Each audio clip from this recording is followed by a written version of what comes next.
BNP এবং জামাতে ইসলামীর মধ্যে প্রায় ২৫ বছরের মিত্রতা থাকলেও শেখ হাসিনা সরকারের পতনের পর সেই সম্পর্কে টানাপোড়েন তৈরি হয়েছে। দল দুটির নেতারা সম্প্রতি একে অপরকে কটাক্ষ করছেন, রাজনৈতিক বিষয়ে বিপরীতমুখী অবস্থান নিচ্ছেন।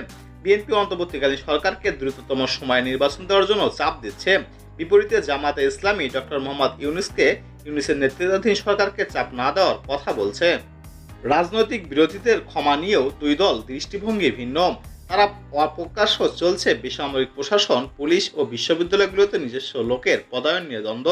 বিশ্ববিদ্যালয় ও কলেজগুলোতে অবস্থান সুসংগত করা নিয়ে ছাত্রদলের সঙ্গে ইসলামী ছাত্র শিবিরের বিরোধও অনেকটা প্রকাশ্য।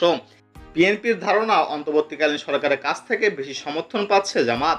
অবশ্য দুদলের কয়েকজন নেতা মনে করেন মাঠে আওয়ামী লীগ না থাকায় গণতন্ত্রের স্বার্থে বিএনপি ও জামাতের মধ্যে প্রতিযোগিতা থাকা জরুরি।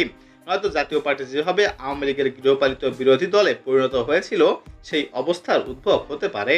ধারণা করা হচ্ছে বাংলাদেশের ইসলামী ও সমমনা দলগুলো এবার একটি বড় জোট গঠন করে দেশের রাজনীতিতে শক্ত অবস্থান গড়ে তোলার উদ্যোগ নিয়েছে। তাই ইসলামী দলগুলোকে এক ছাতার নিচে নিয়ে আসার তাগিদ অনুভব করছেন স্থানীয় কিছু শীর্ষ নেতারা।